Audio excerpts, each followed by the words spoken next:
for our rights dyan sa House of House of Representatives. No other than Sagip Congressman Rodante Marcoleta. Senator Rodante Marcoleta.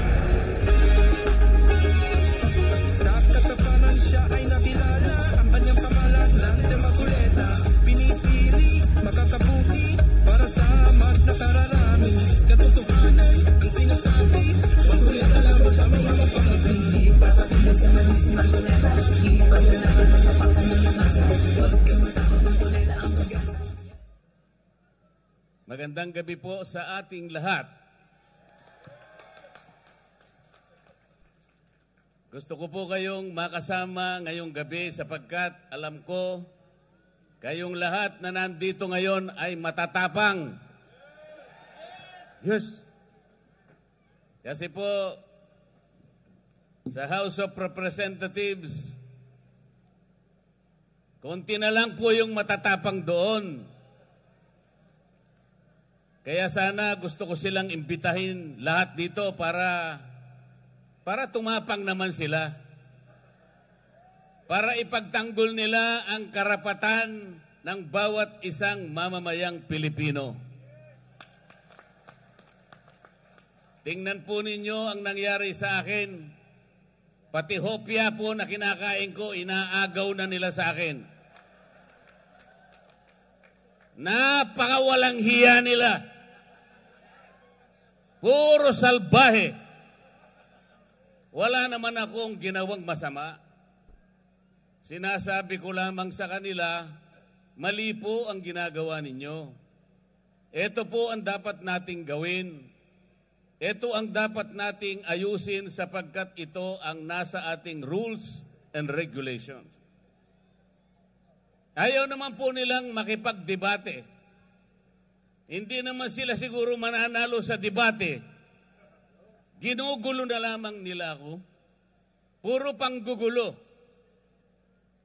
Kaya sabi ko pupunta na lang ako sa Cebu.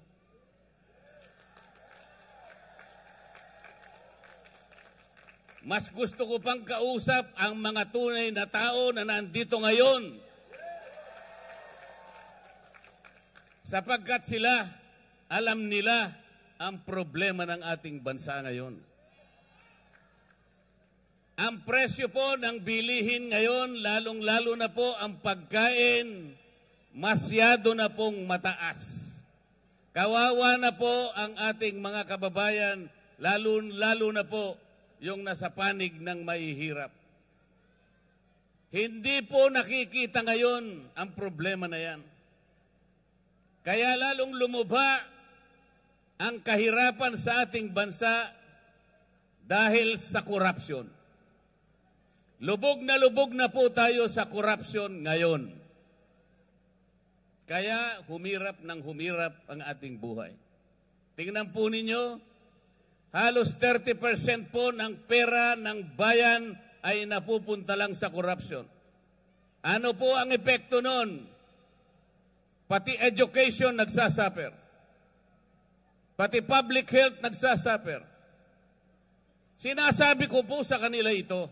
Ngunit, imbes na pakinggan nila ako, itinuring nila akong kalaban.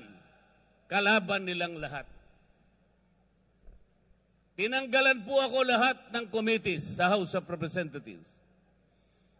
Ipinaglalaban ko lang naman na ibaba natin ang presyo ng kuryente sa bansang ito. Tinanggal po nila ako sa Committee on Energy. Inobjekan ko po yung bill na sinusulong nila doon sa Nordeco, sa bandang Mindanao, at doon sa Samselco, sa Zamboanga City. Ang sabi ko, pagka inapprove nyo ang bill na ito, lalong tataas ang presyo ng kuryente sa bahagi na yan ng Mindanao. Ayaw po nilang maniwala. Lahat po ng mga panukalang batas na i-file ko na 10 bills, hindi po nadinig yun. Ayaw nila. Wala silang pakialam sa inyong kapakanan. Ang gusto nila siguro, tumaas ng tumaas ang kuryente sa ating bansa. Alam po ba ninyo kung ano yung pinapangunahing layunin ng batas sa kuryente? Ang sabi ng batas, let us ensure the delivery of affordable rates of electricity to every Filipino. Affordable. Sa Bisaya, barato. Barato ba ang presyo ng kuryente sa Cebu?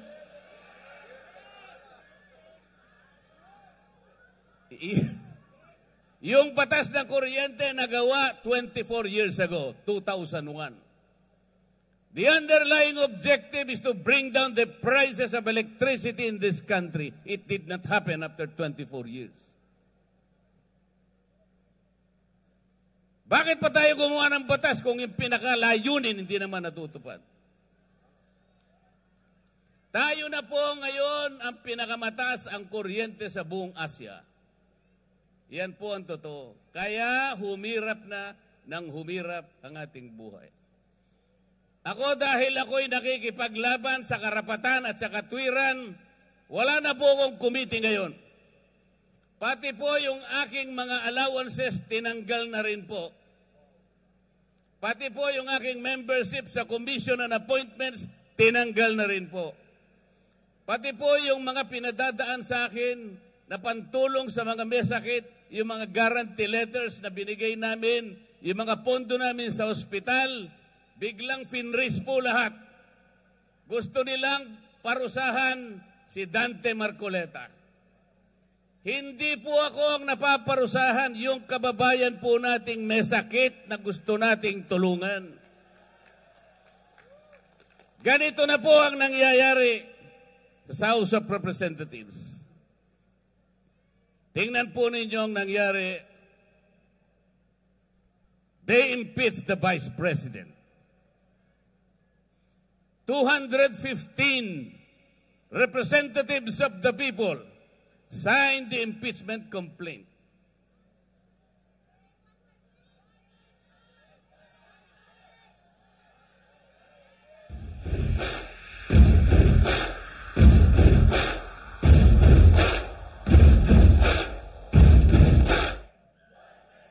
Walang basihan ang impeachment complaint.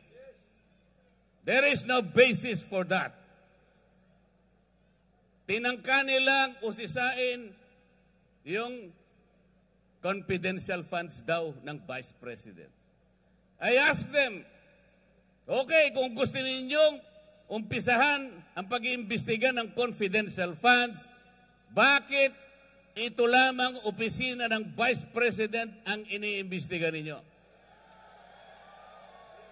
There are more than 400 offices and agencies of government which are recipients of confidential funds. And they too were notified by the Commission on Audit to submit some kind of requirements. I asked them, ipaliwanag nyo nga bakit in-isolate nyo? Why did you only target the office of the Vice President? Why? Wala po silang sinasagot sa akin. Ayaw nilang sumagot because they cannot explain. Then I told them, bakit kayo ang nag-o-audit? Tayo na ba ngayon ang Commission on Audit? Ayaw nilang sumagot. I told them, the last time I checked, there is only one office tasked by the Constitution to perform audit and investigation of the expenditures of public funds. Only the Commission on Audit. Nothing more and nothing less. Sabi ko sa COA, Mr. COA, ayaw sumagot ng mga kasama kong magagaling. They cannot probably explain why they usurp your responsibility. Kayo ang sumagot. Bakit ninyo sinurrender ang inyong tungkulin dito sa komisyon, dito sa komite na kung tawagin ay Committee on Good Government? Actually, Committee on Bad Government yun eh. Sabi ko sa COA, meron pa bang opisina bukod sa inyo ang binigyan ng karapatang mag-audit, ang sagot ng COA, wala na po. Ibig nyo sabihin, exclusive kayo dito? Opo. Bakit ninyo binigay sa House of Representatives ang tungkulin ninyo? Yung audit po, nag-uumpisa lang mag-audit. Initial findings pa lang. Wala pang conclusion. There is no finality of judgment. Everything else is questionable. Everything else is assailable and appealable. Pero kinuha ng House of Representatives.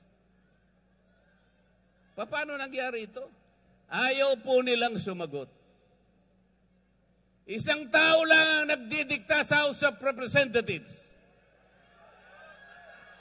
Napapirma niya ang mahigit na 200 na kasamahan ko sa House of Representatives. Paano nangyari yun? Did the more than 200 representatives consult their constituents kung pipirma sila o hindi? They did not consult anybody. Sila lang ang desisyon kasi mawawalan daw sila ng projects. Mawawalan sila ng akap.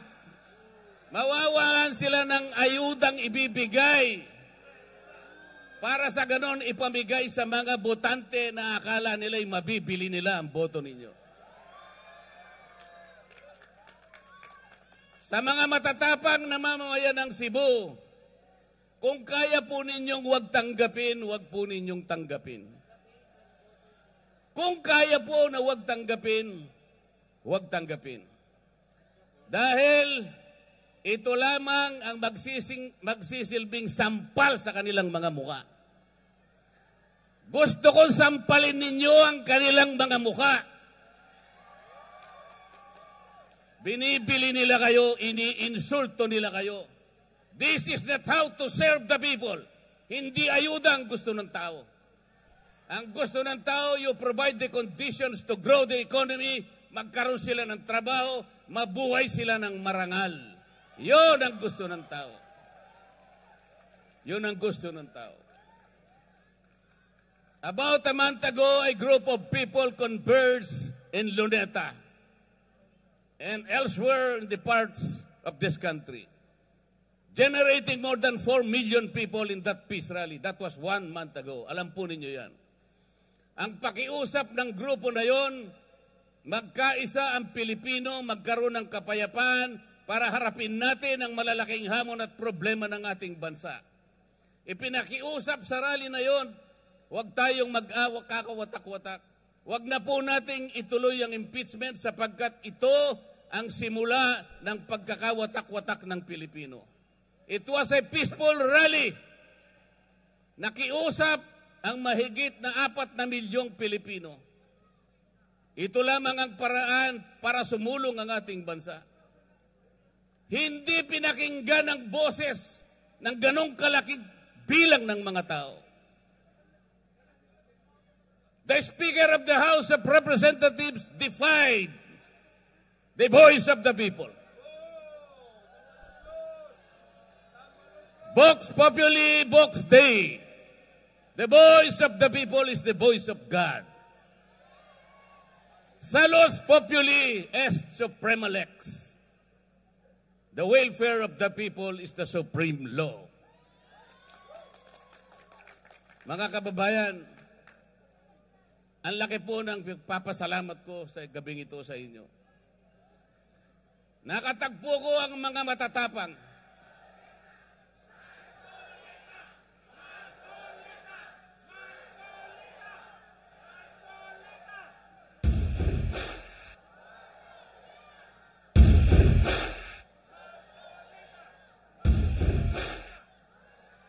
Tonight, let us make a solemn vow. Tonight, let us make a covenant. Let us resist the temptation. Let us repel the vindictiveness of one man, the leader of the House of Representatives. He is responsible in weakening our institutions. Kinuha nila yung pera ng PDAP. Kinuha nila yung pera ng PDIC. Kinuha yung pera ng DBP. Kinuha ang pera ng PhilHealth. Kinuha lahat ang mga pera para ilagay sa project ng DPWH. Let us resist that. Let us say no. These people now gathered tonight have the capacity to do that. Let the terms of this covenant reach the shores of Tacloban City. To remind that man from Tacloban that he cannot lord over, that he cannot change the destiny of our people.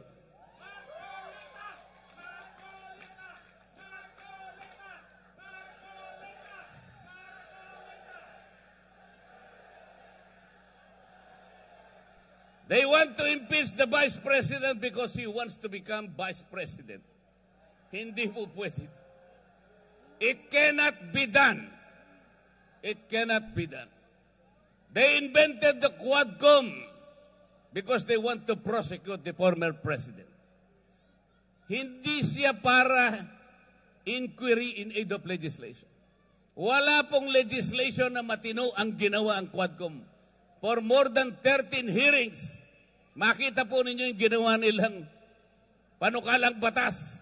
Kahit na grade 5 student, pagtatawanan yung ginawang batas. Because it was not really intended to enact laws or to supplement in making laws. It was principally designed to prosecute and persecute the former president. Ganito po ang gusto nilang gawin sa ating bansa. Kapag wala pong tumayo, kaya po kami nandito ngayon. Sinabi na po nung tagapagsalita kanina, meron pong alternative. Meron pong 9 na senatorial ang PDP laban. Iboto nyo po silang lahat. You need people in the Senate to frustrate the impeachment. Kapag ka po hindi kami nakarating doon, they will find the Vice President guilty. Ganon po ang mangyayari. It's a numbers game. Kaya po nakikiusap kami. Please send us to the next Congress. And we will fight for you. We will fight whatever it takes. Para sa inyo po. Kung walang magsasalita ngayon, our country will go to the dogs. Yun po ang mangyayari. Pasensya na po kayo kung medyo masakit po ang sinasabi ko. Pero ang kakapal naman hindi naman yata tinatablan yung mga mukha ng mga tao na yan.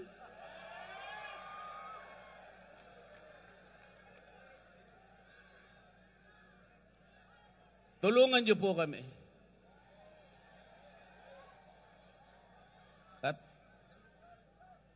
bago ako magtapos, meron po akong ibubulong sa inyong lahat. Gikan sa akong kasing-kasing, gihigugma ko kamong tanan. Ano po?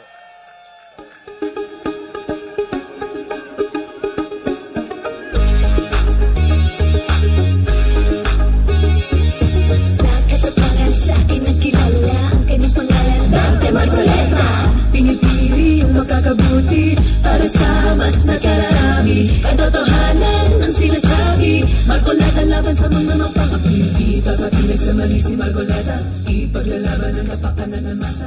Huwag ka matawag Marcoleta ang pag-asa. Hey Marcoleta, dapat matalino ang tinig sandata sa inyong balota. Dante Marcoleta, lalaban para sa bayan. Hello.